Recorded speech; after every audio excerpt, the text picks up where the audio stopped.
Hello friends, दोस्तों आज हम सीखेंगे परफेक्ट इन्फिनेटिव का पार्ट 2। आज का जो टॉपिक है हमारा वो है द परफेक्ट इन्फिनेटिव पार्ट 2।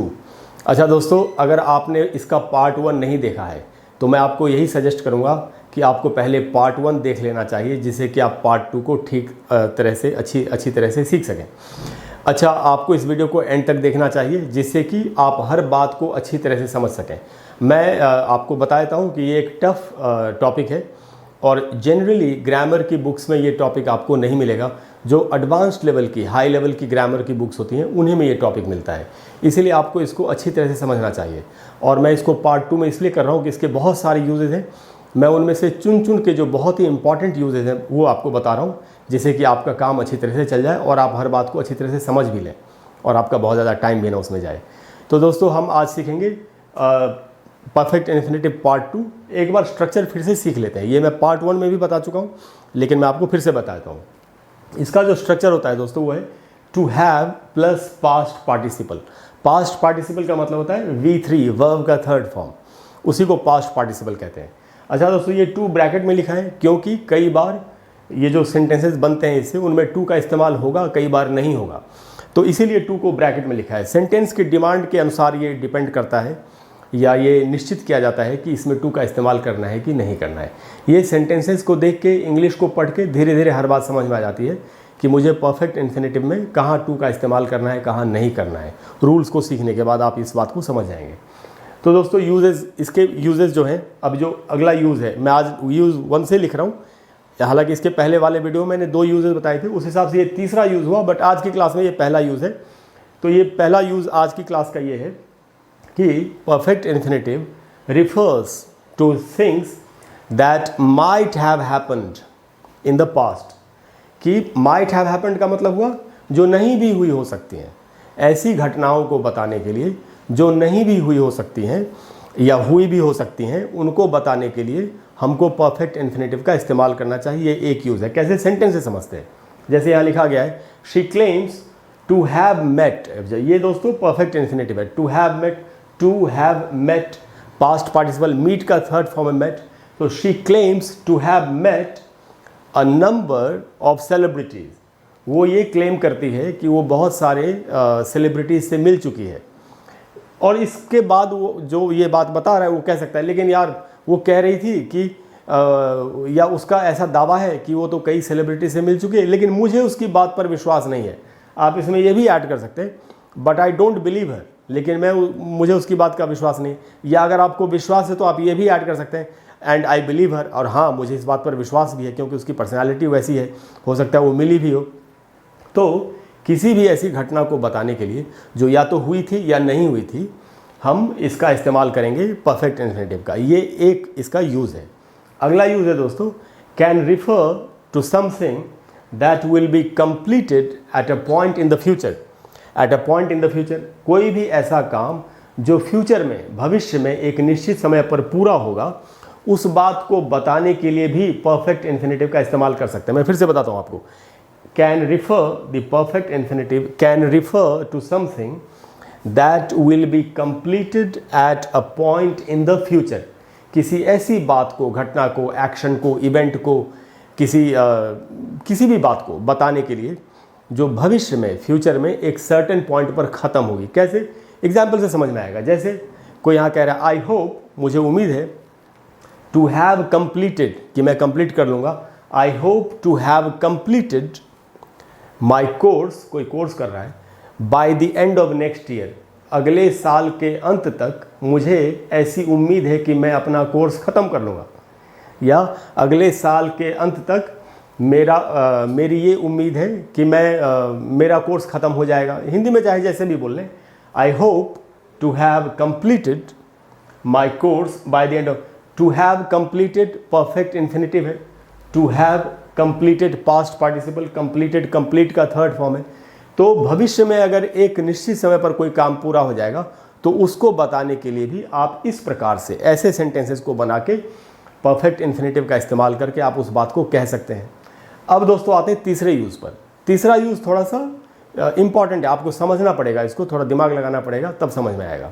ये ऐसा यूज़ है कि in a non finite clause, अब नॉन फाइनाइट क्लॉज क्या होता है? ऐसा क्लॉज जिसमें कोई नॉन फाइनाइट वर्ब हो। नॉन फाइनाइट वर्ब्स कौन कौन से होते हैं? नॉन फाइनाइट वर्ब्स होते ही क्या है पहले तो, अगर आपको finite and non finite verbs नहीं पता तो मेरे चैनल पे ग्रामर की एक प्लेलिस्ट है, लर्न इंग्लिश ग्रामर। उस प्लेलिस्ट में जाके आपको एक वीडियो मिल जाएगा finite and non finite verbs, वो आपको देख लेना चाहिए। उससे non finite and non finite verbs हमेशा के लिए आपके सामने क्लियर हो जाएंगे। मैं आपको थोड़ा सा वैसे ही बताता हूँ। देखो, नॉन फाइनाइट वर्ब्स का कोई टेंस नहीं होता, वो किसी भी टेंस के साथ इस्तेमाल होते हैं। जैसे dancing is a good exercise, या dancing gave me a lot of pleasure. मैंने डांसिंग को दोनों में यूज़ कर लिया, पास्ट प्रेजेंट टेंस में भी पास्ट टेंस में भी, उसका कोई अपना टेंस नहीं है। तो डांसिंग जेरंड है। और ऐसे ही बोल सकते हैं to dance is a good exercise, या to dance gave me a lot of pleasure. अब मैंने टू डांस जो कि इन्फिनेटिव विद टू है उसको भी इस्तेमाल कर लिया, प्रेजेंट में भी पास्ट में भी। तो जो नॉन फाइनाइट वर्ब्स यही हैं जिनका अपना कोई टेंस नहीं होता है, basically infinitive and gerund non finite verbs है। तो अगर कोई ऐसा क्लॉज है जिसमें नॉन फाइनाइट वर्ब है तो यही बात कही जा रही है कि in a non finite clause हम इस्तेमाल करेंगे परफेक्ट इन्फिनेटिव का, to refer to events which happened और didn't happen in the past. किसी भी ऐसी घटना को बताने के लिए जो भूतकाल में या तो हुई या नहीं हुई, दोनों ही घटनाओं को बताने के लिए हम इन्फिनेटिव, परफेक्ट इन्फिनेटिव का इस्तेमाल करेंगे ऐसे क्लॉज वाले सेंटेंस में जो नॉन फाइनाइट क्लॉज है, यानी जिनमें इन्फिनेटिव विद टू या जेरंड का इस्तेमाल हुआ है। कैसे? जैसे आप एग्जाम्पल से समझ में आएगा। जैसे यहाँ लिखा हुआ है टू हैव गॉट। अब ये जो है to have got the job, to have got the job in such competition, to have got the job in such competition, ऐसे कॉम्पिटिशन में जॉब हासिल करना, ये पूरा का पूरा नॉन फाइनाइट क्लॉज है।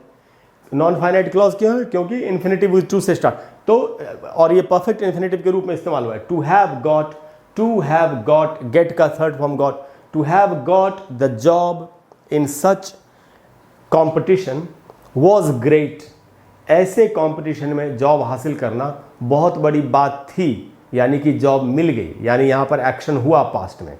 तो पास्ट में एक्शन हुआ, उसको बताने के लिए भी इसका इस्तेमाल होगा नॉन फाइनाइट क्लॉज में। और अगर कोई घटना नहीं हुई तो भी परफेक्ट इन्फिनेटिव का इस्तेमाल नॉन फाइनाइट क्लॉज के साथ कर सकते हैं। कैसे? एग्जाम्पल से समझते हैं। जैसे to have won the race would have been fantastic. To have won the race, to have won, win का थर्ड फॉर्म है won. To have won the race, race जीतना, वुड हैव बीन फैंटास्टिक, बहुत अच्छा होता, यानी यहाँ आदमी race नहीं जीता। वो कह रहा है अगर रेस जीत गया होता मैं, तो अगर हम लोग रेस जीत गए होते तो बड़ा अच्छा होता, या मैं जीत गया होता तो बड़ा अच्छा होता, यानी यहाँ पर काम नहीं हुआ। पहला सेंटेंस क्या था? To have got the job in such competition was great, ऐसे कॉम्पिटिशन में जॉब मिलना बहुत बड़ी बात थी, यानी जॉब मिल गई उसको, कितना भी कॉम्पिटिशन था। यहाँ क्या कहा जा रहा है? To have won the race would have been fantastic, race जीतना बड़ा बहुत कमाल का होता, लेकिन यानी कि वो रेस को जीत नहीं सका। अच्छा दोस्तों, अब मैं आपको बताता हूँ इसी बात को, to have won the race को हम जेरंड का इस्तेमाल करके कैसे बोल सकते हैं नॉन फाइनाइट क्लॉज में। Having won the race would have been fantastic. अब जेरंड में क्या होता है? वर्ब प्लस आईएनजी होता है। तो जब भी जेरंड में आपको परफेक्ट इन्फिनेटिव का इस्तेमाल करना है तो ये टू हैव जो है इसको हटा के हैव के साथ आईएनजी लगा देंगे। Having done so, having said so, having eaten all the fruits, कैसे भी यूज़ करें, जैसा सेंटेंस है वैसा बनाएंगे। तो हैविंग वन द रेस यानी रेस जीतना, to have won the race, race जीतना, having won the race, race जीतना, सेम मीनिंग है, यूज़ करने का तरीका अलग अलग है। Having won the race would have been fantastic, race को जीतना बहुत कमाल का रहा होता, लेकिन जीत नहीं पाया। तो यहाँ पर भी काम नहीं हुआ, सिर्फ एक ही बात को कहने के दो अलग अलग तरीके हैं। तो दोस्तों, ये परफेक्ट इन्फिनेटिव के बारे में पूरी जानकारी थी। मुझे उम्मीद है कि अब इस क्लास के बाद परफेक्ट इन्फिनेटिव आपके सामने पूरी तरह से क्लियर हो गया होगा। अगर आपको आज की क्लास अच्छी लगी हो तो प्लीज़ वीडियो को लाइक और शेयर करें और चैनल को सब्सक्राइब करें, और अगले वीडियो में मिल करके हम फिर एक नई और अच्छी बात सीखेंगे। इसके अलावा अगर कोई ऐसा टॉपिक है जिस पर आप चाहते हैं कि मैं आपको एक वीडियो बना के दे दूँ, तो आप नीचे कमेंट बॉक्स में लिख दीजिए, मैं आपको एक वीडियो उस पर बना करके दे दूँगा।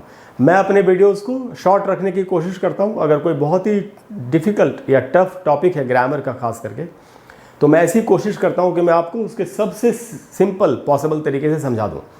क्योंकि बुक्स में तो बहुत लंबे चौड़े तरीके से लिखा होता है, चीज़ें लिखी होती हैं और स्टूडेंट की समझ में नहीं आती। तो दोस्तों मैंने इसको बहुत ही सिंपल रखने की कोशिश की है। मुझे उम्मीद है कि इससे आपको फ़ायदा होगा। Thank you very much. I will see you very soon. Bye bye.